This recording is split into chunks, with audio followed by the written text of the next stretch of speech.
got it, Peter? President Trump, something completely different, but about a big viral social media trend over the weekend. How did you find out over the weekend that you were dead? You see that? No. People didn't see it for a couple days. 1.3 million user engagements as of Saturday morning about your demise. Really? I didn't see that. You know, I had heard, it's sort of crazy, but last week I did numerous news conferences, all successful. They went very well, like this is going very well. And then I didn't do any for 2 days, and they said, there must be something wrong with him. Biden wouldn't do them for months. You wouldn't see him. And nobody ever said there was ever anything wrong with him, and we know he wasn't in the greatest of shape. No, I heard that. I get reports. Now, you knew I did an interview that lasted for about an hour and a half with somebody, and everybody saw that was on one of your competitors. I did numerous shows and also did a number of truths, long truths, I think pretty poignant truths. No, I was very active over the weekend. They also knew I went out to visit some people at the club that I own pretty nearby on the Potomac River. And no, I've been very active actually over the weekend. I didn't hear that one. That's pretty serious stuff.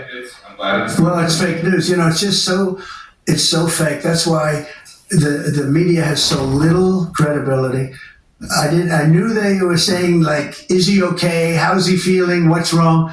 I said, I just left. And it's also sort of a longer weekend, you know, it's Labor Day weekend. So I would say a lot of people know I was very active this Labor Day.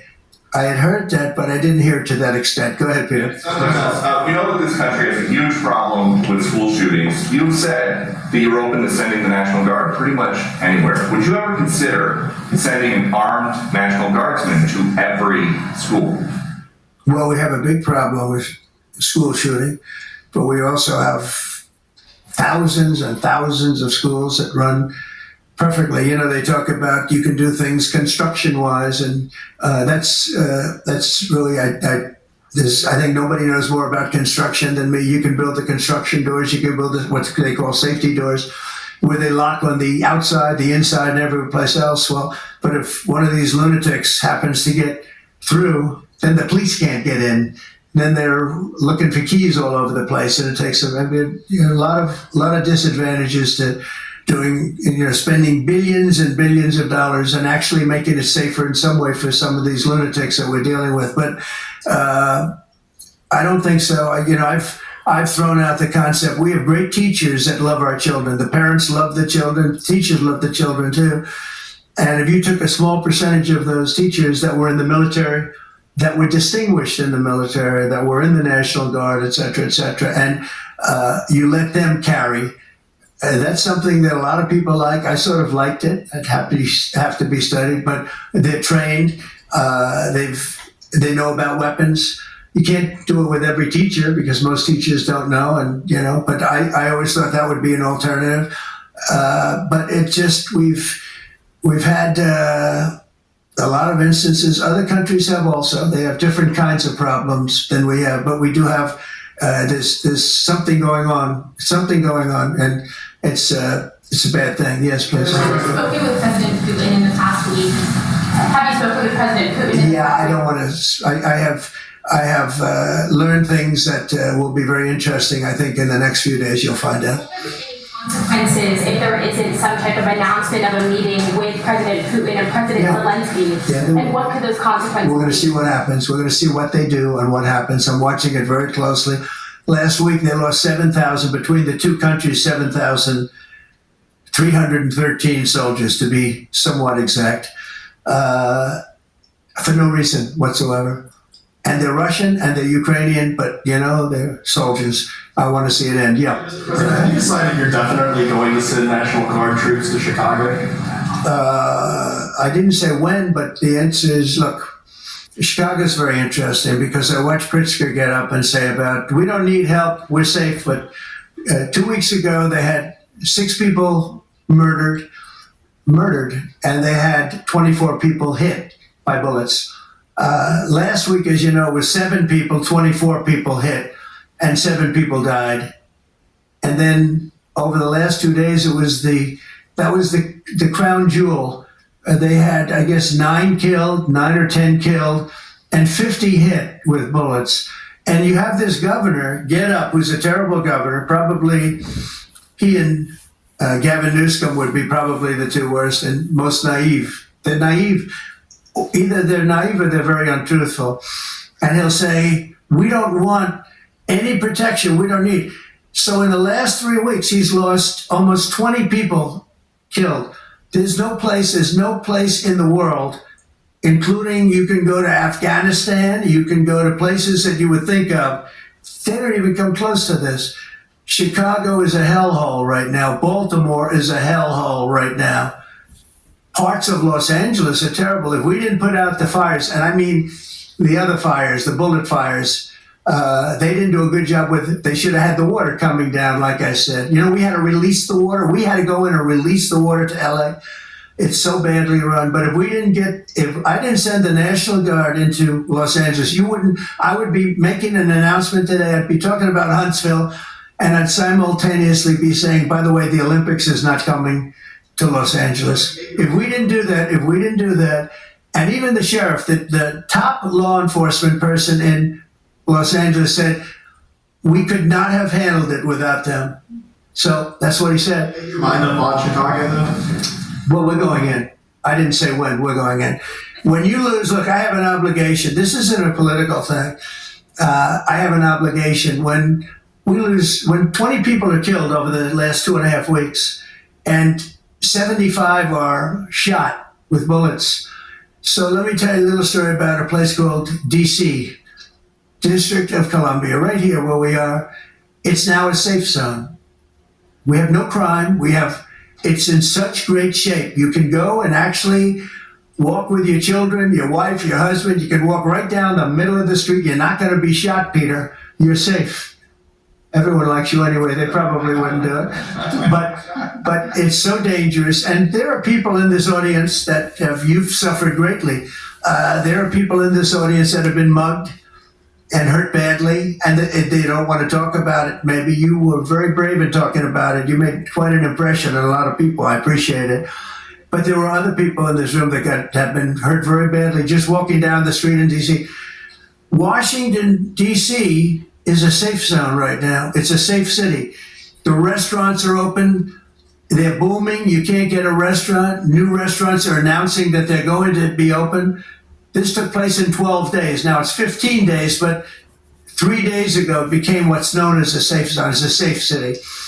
And this city was really bad, really, really bad. We took 1,600 people out, hardcore criminals that will not be coming back anytime soon. And we're very proud of it. You know, to have our nation's capital lose every week. You know, it's like years, many years where every single week somebody was killed for many, many, many consecutive weeks. This went on for years. And then we had, last week it was announced that nobody was killed last week. And I made that announcement in front of a very distinguished leader of a country.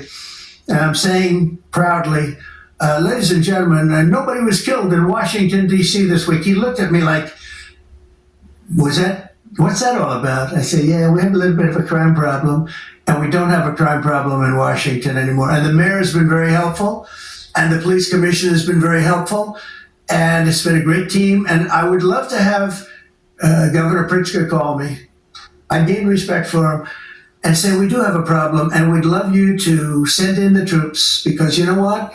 The people, they have to be protected. I saw it today on one of your networks, not a friendly network, except really the opposite, I would say, very unfriendly network. And they interviewed about 12 people on this morning. Most of them were African American, who were black. And they were saying, please, please, please let the president send it. These were people from Chicago. Please, we need help.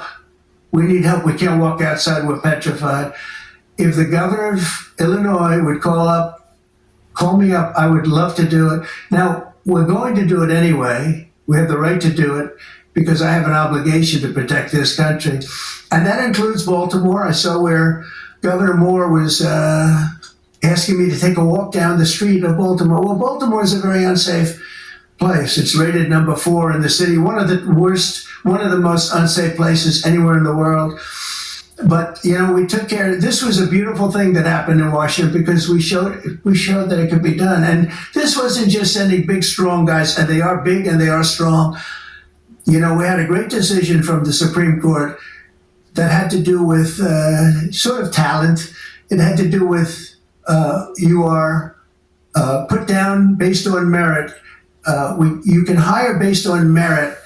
So merit for a soldier or for a policeman is strong, physically fit, having a certain ability, not a person that is woke and got the job through woke, but wasn't strong enough to lift a gun out of the holster, et cetera, et cetera. Now, I looked at the police, as you know, last week I went over, we had a meeting that had to be 300 people, and they were all very impressive looking. And when the bad guys see them, they're not going to do a thing. And so I'm very proud of Washington. It serves as a template, and we're going to do it elsewhere. But Chicago is certainly going to be high. I would love to have him call. I would love the governor of Illinois. I'd be honored to take his call. All he has to do is say, sir, we need help. It's out of control. And everyone knows it is. He's not kidding anyone.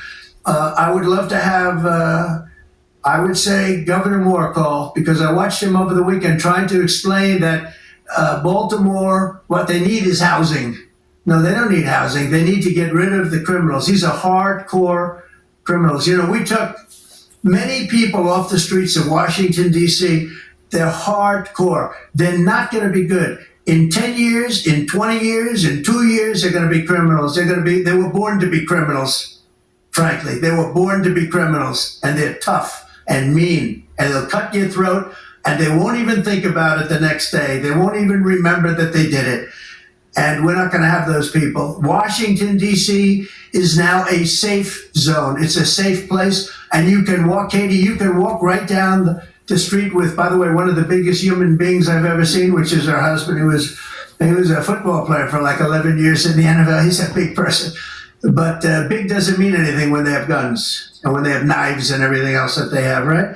But you can walk right down the street, even by yourself, and you're totally safe. Washington, D.C. is a great thing. Yes, ma'am, please. Calling on Democratic leaders across the country to work with you on crime. Do you see your efforts here in D.C., including, for example, working with Mayor Bowser here as a model for bringing more bipartisanship in matters not only with crime, but also issues that matter to everyday American people's lives? So Mayor Bowser's been great.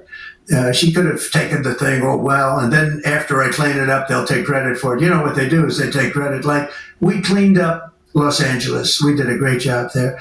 And it was overwhelming what was going on. And again, the police chief made a statement that we could not have done, there's no way they could handle it. You saw what was happening out there. It was going to be a disaster. We stopped it cold. If we didn't do that, would have been a very sad day. And remember, we have the Olympics, we have the World Cup, we have all these things coming, and we have 250, all of these things coming. But I watched Newsom get up and say he's doing a great. He's not. We're the ones that did it, and that's okay, whatever it takes. But the main thing is But he got up and said we did it. Well, he didn't want us there, and he's going to need us again because it's starting to form again. I see it. It's starting to form again. We have to maintain. It's like maintenance on an airplane. You can buy it, but you have to maintain it. And if you don't maintain it, a good plane becomes very unsafe very quickly. So it's an honor to do it. A lot of presidents wouldn't do what I'm doing. I don't need this. But when I watched television last night and I'm watching the news and I see that 9 people were killed in Chicago and 54 were badly wounded with bullets, I say, that's not this country. We have to do something. And I do say this, I say this very much. I'm not speaking to anybody but them right now. I would love to receive calls from governors and mayors saying they need help. We'll help them. We have a lot of people. We have a great force. We have a great military force. Pete will tell you that when I was running for office, and this was a big headline, I think, probably got me a couple of votes, but you couldn't sign people in the military. Nobody wanted to join the military, the Army, Air Force, and the Navy, Marines, Space Force, Coast Guard. We never forget Coast Guard because they've done such a great job. Never. But nobody wanted to join any of them. We were way below what we wanted. Every single one. The closest was the Marines, whatever that is. You'll explain that to me. But the closest was the Marines. But every service was way down, way down. And then I got elected, and our country's the hottest country anywhere in the world right now. Everybody's talking about the USA. They're talking about the job that we're doing. Everybody. We have the best economy. We have a very, very important decision being made by the Supreme Court because our country is the richest, the strongest, the most powerful. But if for some reason some liberal court, I'm talking about the court that just ruled, where even an Obama judge voted in favor of us, which I gave him a compliment yesterday, as you know. I said that took great courage. But it's a liberal court, and it's going up to the Supreme Court, who I think have been incredible people. I think they've made very wise decisions. But the tariff question, because without the tariffs, this country is in serious, serious trouble. We've taken in almost $17 trillion of investment is coming in. Most of it is coming because of tariffs. And if for some reason somebody wanted to be politically correct, I actually think it's unpolitically correct. I think politically correct is to approve it because there's nothing so popular as what's happened to our country. Our country is doing so well. But we had a liberal court gave us a very shocking ruling, and that ruling is basically saying that the trillions of dollars that are pouring into our country, putting us in a position like no country is anywhere in the world, that they'd like to see us that taken away. By the way, a lot of the people behind that lawsuit, that particular, are from foreign countries. I might add. There's a video that is circulating online now of Hawaii, where a window is open to the residents upstairs, and somebody is throwing a big bag out the window. Have you seen this? No, that's probably AI generated. So, Actually, you can't open the windows. You know why? They're all heavily armored and bulletproof. that's a fake video. Well, it's got to be because I know every window up there. The last place I'd be doing it is that because there's cameras all over the place, right? Including yours. No, but every window, I've never seen a window that's, in fact, my wife was complaining about it the other day. She said, love to have a little fresh air come in, but you can't. They're bulletproof. And number one, they're sealed. And number two, each window weighs about 600 pounds. You have to be pretty strong to open them up. No, that has to be, where was the window? Let me see.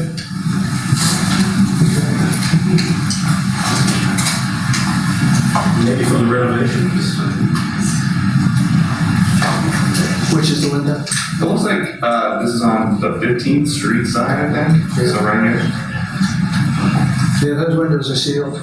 Those windows they're all sealed. You can't open them. You're saying regarding the federal. It's the kind of thing they do. And one of the problems we have with AI, it's both good and bad. If something happens really bad, just blame AI.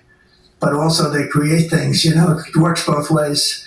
If something happens that's really bad, maybe I'll have to just blame AI.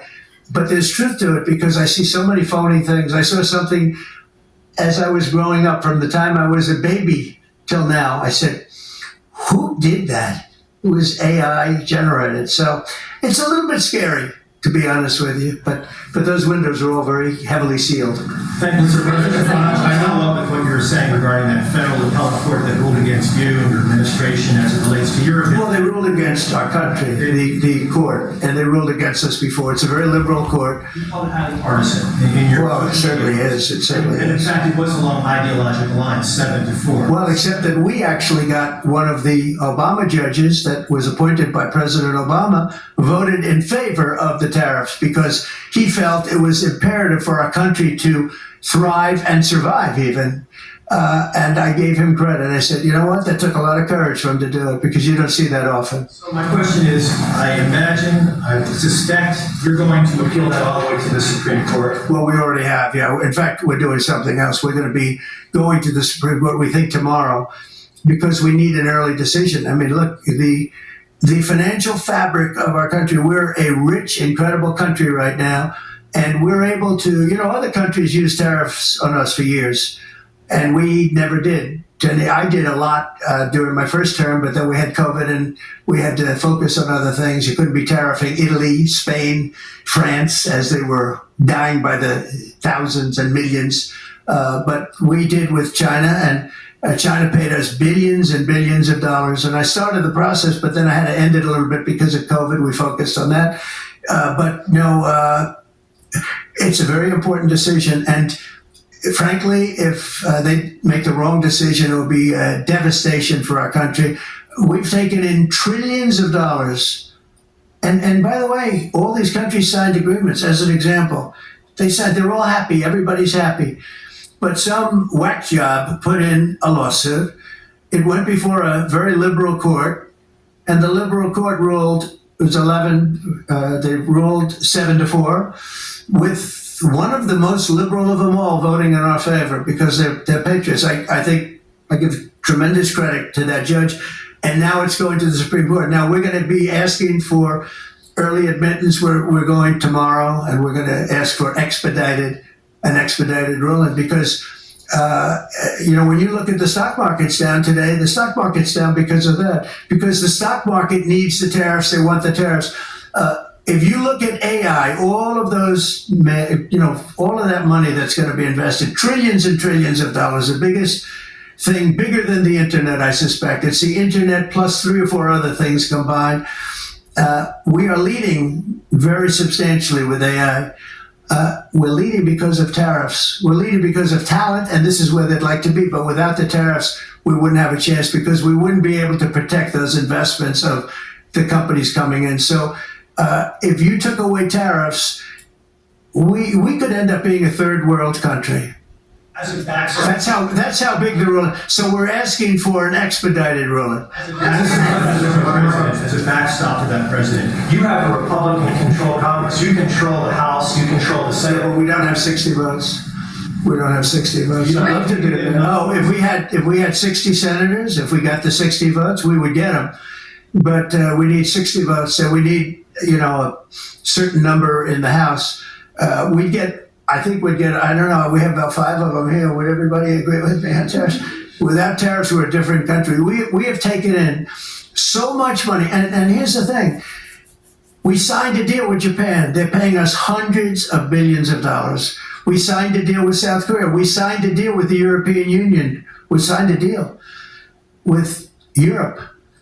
And those countries are paying us $950 billion. And they're happy about it. They're okay. As one of them said, it's amazing that we got away with it so long. One of my friends, a leader of one of the countries, and they're fine with it. They're all signed. If that ruling ever went against us, I guess we'd have to give back hundreds of millions. We would have to give trillions and trillions of dollars back to countries that have been ripping us off for the last 35 years. And I can't imagine it happening. On a legal basis, they have no legal basis whatsoever. But on a common sense basis, it would destroy America. Okay. We talked about controlling the sky. On Sunday, the satellite signal of Ursula von der Leyen's plane was led. With Ursula? Well, she had an interesting event. She's a tremendous woman. And so what are you asking me about her? NATO was concerned about NATO was concerned about her. Well, nobody knows where it came from, but they did take away her ability to use a phone. Sometimes that's a good thing. Sometimes that could happen to me. I'd be very happy. Reducing the tariffs on India from 50%. What does that mean? Are you considering taking away some of the tariffs that you've imposed on India as you had imposed? No, we get along with India very well, but India has, you have to understand, for many years it was a one-sided relationship. Only now since I came along, and because of the power that we have with tariffs, India was charging us tremendous tariffs, about the highest in the world. They were about the highest in the world, number one. And we therefore weren't doing much business with India, but they were doing business with us because we weren't charging them. Foolishly, we weren't charging them. So they would send in massive, everything they made, they'd send it in, pour it into our country. Therefore, it wouldn't be made here, which is a negative. But we would not send in anything because they were charging us 100% tariffs. And, I'll give you an example. Harley Davidson couldn't sell into India. There was a 200% tariff on a motorcycle. So what happens? Harley Davidson went to India and built a motorcycle plant. And now they don't have to pay tariffs. Same thing as us. So what we're doing is literally thousands of companies are coming into the U.S. Car companies, AI, but more traditionally car companies. We have so many car company factories under construction or being designed right now.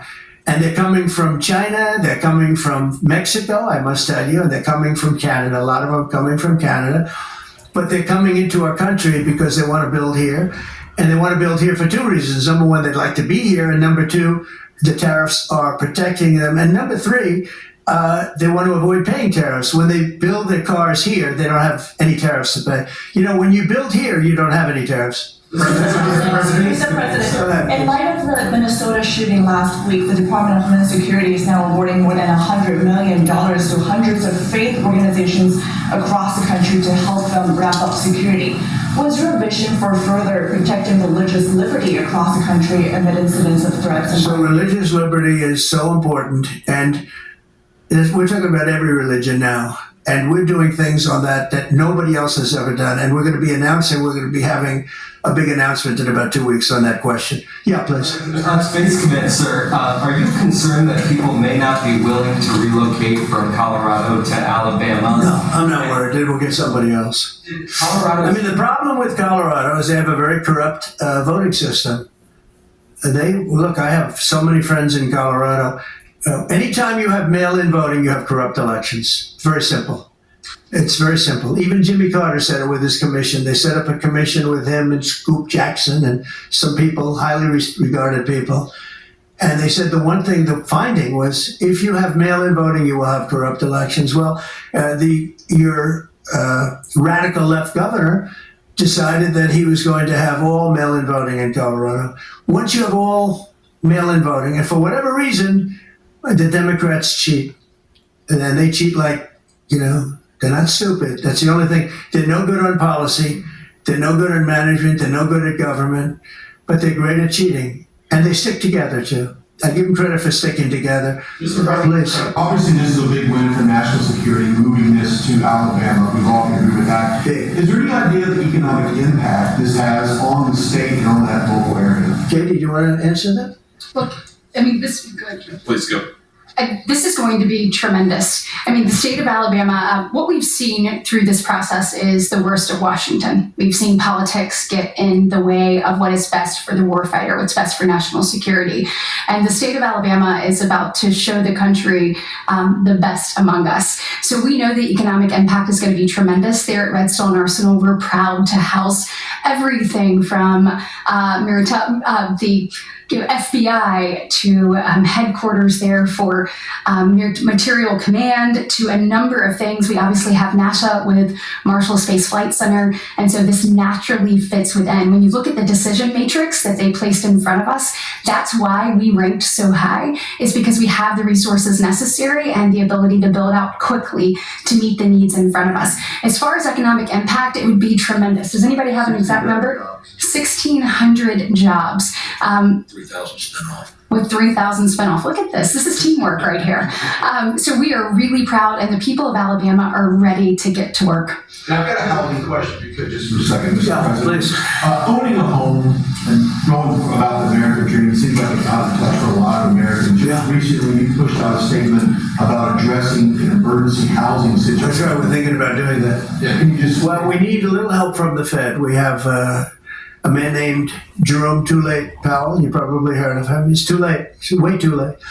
And the economy is so strong that it's pushing through that. Normally, it would have been much tougher, but we're doing so well that we're pushing through it. But it makes it very hard for people to get mortgages because too late is too late. Very simple. He's too late. And probably political, whatever. He wasn't too late before the election. Before the election, he was cutting rates, right?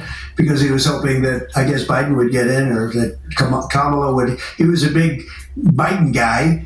Explain that one. And then he was a Kamala person, but he was hoping, I guess, she'd win, I guess. I don't know. It didn't work out too well. But, yeah, we need a very serious cut. I think that if you look back many decades ago, the United States was always the lowest, even if they were doing badly. The United States was, because without the United States, everything in the world would die. It's true. It's so powerful. It's so big. And I made it really big in the first 4 years. Then it started to degenerate with what this Biden administration did, but we built it up to a level that I never thought we could be at this quickly. We're the hottest, we're the best financially. The money coming in is so big because of tariffs and other things, but because of tariffs. Tariff gets us even those other things. Plus it gets us great negotiating. I settled 7 wars, and numerous of those wars were because of trade. And numerous of the trade deals that I made were because of tariffs. It gives you a great negotiating ability. If that ability were taken away from us by a liberal court acting on essentially foreign nations asking to get help from the United States government, when they've been doing this to us for 40 years, that's why we have $38 trillion in debt. We won't have it for long if they let us if they allow us to do what everybody knows we should be able to do. Yeah, please. Mr. President, another Biden-era action that you're now reversing is that you're signing a deal last week to make federal buildings adopt and embrace classical architecture styles again. Can you talk to us about why you do that, and also what's your vision? Well, we want to see beautiful buildings. Now, it's in the eye of the beholder. I've seen architectural reviews over the years. I'm an expert at it. I've gotten a lot of great reviews. But I've seen buildings that I didn't think were very good get great reviews, and I've seen great buildings get bad reviews. So, but it's just a standard. We want to have a good standard. We're building something here, for 150 years they wanted a ballroom at the White House. We're doing something at the highest level using great architects and all. And, it's very exciting. But we have a lot of interesting things happening architecturally in D.C. D.C. is like a different place. And, even the contractor said, "Sir, we walked down today, we feel like much safer." It's like a different place. Washington, D.C. is great. Now, we're going to also beautify it. We're going to put a topping on the roads. We're not going to rip them apart and take 4 years to build a road that was exactly the same by the time you build it. But we're going to put toppings. We're going to put new medians in. We're going to get the graffiti off. We're going to put tiles up in the tunnels where the tiles are missing. And we'll do the whole tunnel instead of, a little area where you see new tiles, old tiles that never look too good, but they could use it. They've been up for 50 years. They've served their duty. But we're going to make this within about a 20-mile radius from the White House. We're going to have this place spick and span. It's going to be crime-free, and it's going to be spick and span. You'll be proud of Washington again. Go ahead, please. Sir, China's having a massive military parade that President Putin and Kim Jong-un will be attending. Do you interpret that as a challenge to this? And are you concerned at all about those countries? No. Trying to be some sort of counterweight? Not at all. China needs us. I have a very good relationship with President Xi, as you know. But China needs us much more than we need them. No, I don't see that at all, no. And I had actually a very good meeting with President Putin a couple of weeks ago. We'll see if anything comes out of it. If it doesn't, we'll take a different stance.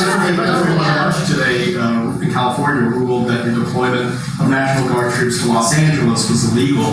Do you have any response? Well, it was a radical left judge, but very importantly, what did you not tell me in that question or statement that you meant? Pretty much of a statement, I think. Well, I was asking for your response. No, you didn't say what the judge said, though. The judge said, but you can leave the 300 people that you already have in place. They can continue to be in place. That's all we need.